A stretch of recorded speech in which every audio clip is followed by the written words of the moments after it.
25 years ago, two men graduated from the same college. They had the same grades, same IQ, same personality, heck, they even looked the same. But fast forward to their 25-year reunion, and one is running the entire company as president, while the other one is managing a tiny department inside that company. Same starting point, wildly different destinations. And it wasn't because of their talent, their hustle, or their drive.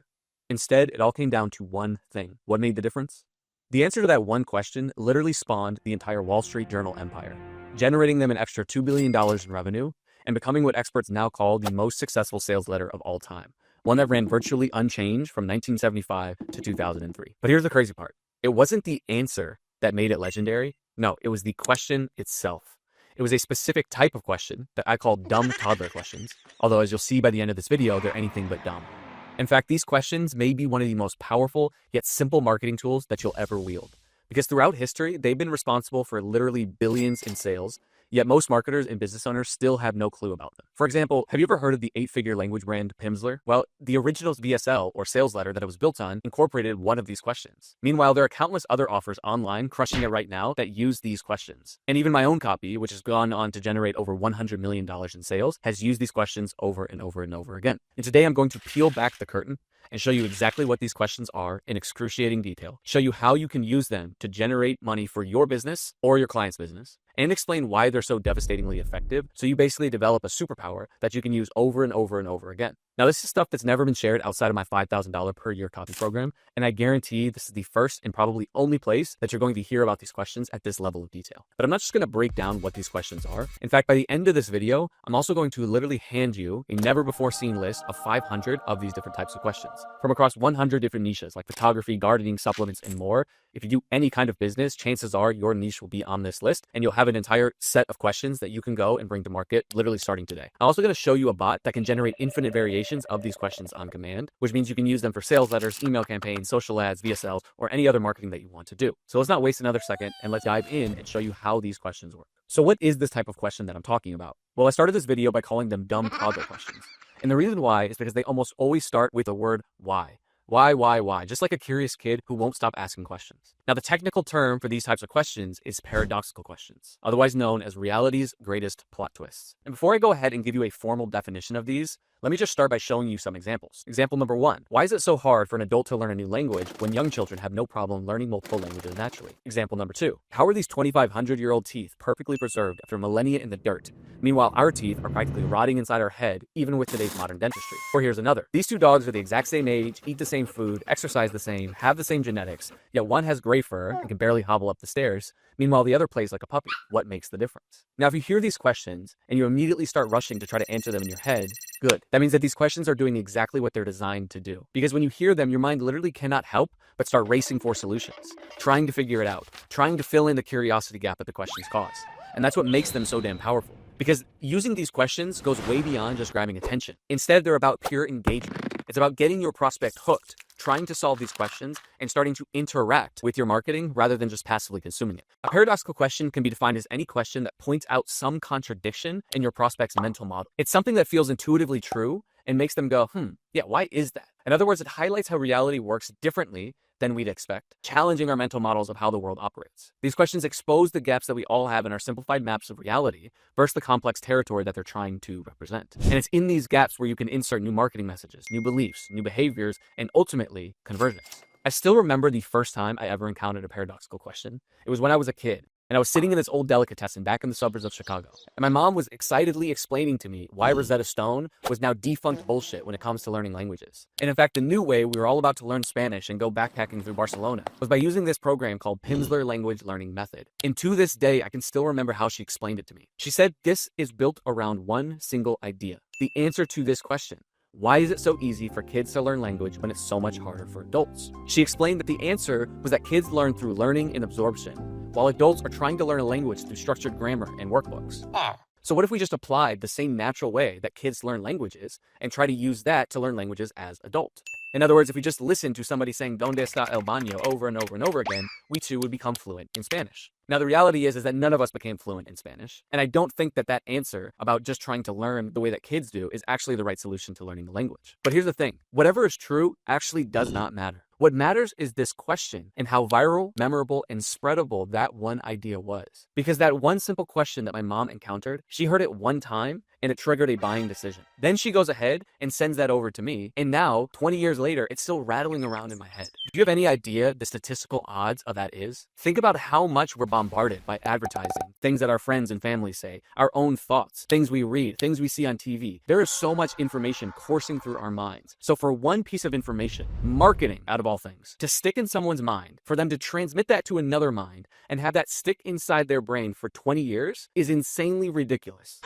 Are you starting to see why these questions are so powerful? Now imagine my surprise when I get into copywriting years later, and I learned that this question wasn't just something that someone pulled out of their ass. Instead, it was meticulously designed and crafted by a copywriter named Chris Haddad. And Chris is probably one of the greatest copywriters and definitely one of the best emotional copywriters of all time. And he understood the power of these questions, using them to become the literal backbone of the sales process for Pimsleur language learning method, which went on to sell for millions and millions of dollars. Now, in order for you to understand how these questions work, let me give you one more example. This is probably one of the best examples of a paradoxical question in a sales letter, and probably one of the best openings in copy that I've ever seen. It comes from my original mentor, Stefan Georgi, who was obsessive about paradoxical questions and drilled this into my head. So you can thank him for this video today. Now, let me read the opening to this sales letter, which is probably the best thing that I think he ever wrote.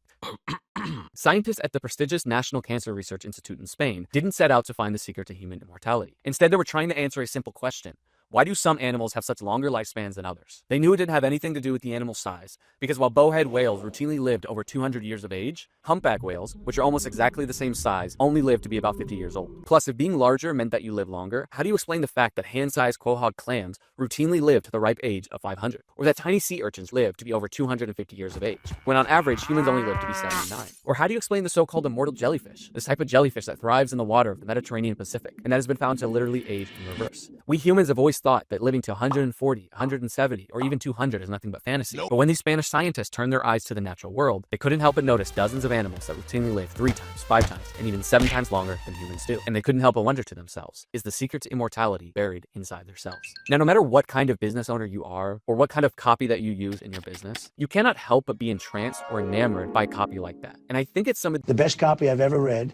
The reason it's working is a lot of different reasons, but right at the beating center of it is a remarkable paradoxical question, one that is so simple. Why do some animals live longer than others? But again, this paradoxical question built the opening for this sales letter that went on to sell millions and millions and millions of dollars worth of goods. So I hope that you're seeing and understand how powerful these questions are and why it's so important to master them. The reason why paradoxical questions are so powerful is that our brains literally crave resolution when they experience any kind of cognitive tension. It is hardwired into us. When something contradicts our existing mental model of the world, we can't just explain it away. Our brains have to understand why. And it's this itch for resolution that creates instant engagement. It makes stuff stick in your head. The greatest filmmakers understood this at a deep level. Watch any film from David Lynch or Stanley Kubrick or Park Chan-wook. When you watch Old Boy or Eraserhead, at the beating heart of all those movies is mystery. People are wired to discover insights. Something is going to change how we see the world, and that's exactly what paradoxical questions do. So let me explain how paradoxical questions work so you can know how to generate them for your own marketing and use them for whatever you're doing. Like I said, everybody has a mental model of how the world works, but the map is not the same as the territory. We're all walking around with little mini maps in our mind about how the world works.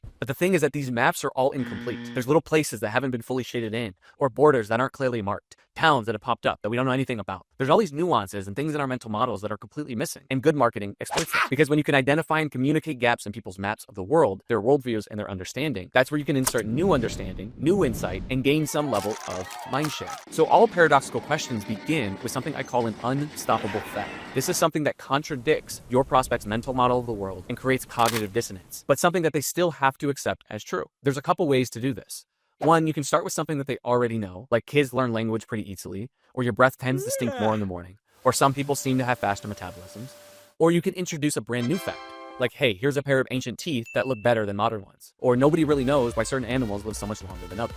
Regardless which one you use, the goal is to find an unstoppable fact that creates a wrinkle in their mental model. And let me quickly show you 4 types of ways that you can do this. For example, let's say we have a map that says, hey, A always causes B. But now we're going to talk and introduce some hidden variables. So now it's not just A that causes B, but A and C that causes B. And as long as you don't know that C exists, you could be missing out on something really, really important. And this is exactly how the Wall Street Journal viral ad that we started this video works. You have two guys that are completely identical. They have the same haircut, same genetics, same college, same IQ, same grades, same everything, but they have drastically different results. And what this ad does is it points to a hidden variable that you didn't expect. One guy reads the Wall Street Journal, and that's what propels him to become the president of the company. Meanwhile, the other guy is floundering away under fluorescent lights. The second type is something that's called pattern breaks. This is just where you observe certain kind of patterns that repeat. For example, we might think the bigger an animal is, the longer it lives. And in general, this pattern is true. But all we have to do is find a couple contradictions to it, like small animals that live longer than their bigger counterparts, or an immortal jellyfish that ages backwards. As long as you find one fact, at least, that contradicts that pattern, we can start to poke holes in that model of the world. Or here's another one. People seem to think that the more input you have, the more output you get, which just makes sense. Like the more steps you take, the farther you're going to get. But reality doesn't always work like that. So you could ask a paradoxical question like, why does working longer hours tend to lead to getting less work done? In this case, more input or longer hours does not result in more output or more work getting done. And one of the last things you could do is you can look at the context. So for example, you could say, why do these 2,500-year-old teeth look better than modern ones? Or why does this tribe with zero dental care still have perfect teeth? The point is you're looking at the environment as this sort of hidden factor that changes everything. And while it might be easy to get bogged down in the technicals of the 4 types that I just shared, the point is you don't have to know what those types are. All you have to do is understand that you're looking for an unstoppable fact that contradicts your prospect's mental model of the world, something that violates normal cause and effect, or environmental factors that change everything, or patterns that hold true most of the time but break down in interesting ways. So here's what you got to do if you want to come up with your own paradoxical questions. 1, just start paying attention to known facts that are in your market. For example, in weight loss, everyone knows that one friend can crush pasta and pizza and never seem to gain a pound. So you could use that as the basis for one of your questions. Like, why do some people seem to be able to eat whatever they want and never gain weight? You can also start collecting new facts that you can introduce to your market. And the way to do this is to follow people who are a little bit ahead of the curve. So thinkers who might be a little bit unorthodox, a little bit outside the mainstream, but are just 1 to 2 steps ahead of what everyone else believes. Those are really, really good signals for contradictory ideas that might challenge your prospect's model of the world. Now, once you have those facts, you can just start thinking about how those could create wrinkles in your market's mental maps. For example, look for situations that have the same starting conditions, but radically different outcomes. Then link the hidden variable that causes those radically different outcomes directly to your product, just like happened in the Wall Street Journal. Or you can find where common sense falls apart. Where doing more of something doesn't get more results. Or again, how the context can flip everything on its head. It might be tricky at first to go through this process like a step-by-step algorithm, but just by knowing how powerful paradoxical questions are and knowing that they exist, that's at least half the battle, and you're already there just by watching this video. The rest of it comes down from just observing bunches of paradoxical questions across different markets until it sinks into your subconscious and you're able to generate those at will on your own. But you can also use AI for the same process. In fact, I built a specialized bot that's inside our community where you can access it through the link below. And all you got to do is press one button and generate instant paradoxical questions pretty much for any market. And I personally use this bot already to generate over 500 different paradoxical questions across 100 of the most popular niches online. And if you want a copy of that list, there's a place below where you can get access to it. Chances are, even if your niche is not on there, you'll find something in an adjacent niche that will inspire you to come up with a paradoxical question. And again, use this at the start of your VSL, use it in your ads, use it in your emails, use it in your headlines, use it in your sales pitch. And I promise that will increase the selling power of your marketing. And by the way, paradoxical questions are just one of what I call the 7 advanced selling keys. Selling keys that I use over and over and over again in my copy. And they're not advanced because they're hard to use. They're advanced because most marketers just never know about them, because most marketers don't talk about them. And the ones that do use these selling keys usually use them on accident. But I promise that these marketing keys can accelerate the selling power of anybody's marketing, no matter what the context is. So this is just one video in a series of 7, but I'd love to hear your thoughts about it. What do you think about paradoxical questions? What was most interesting to you about learning about them? And what paradoxical questions could you use in your own market? Drop a comment below and let me know. Thanks for geeking out with me on this stuff, and thank you so much for your time and attention.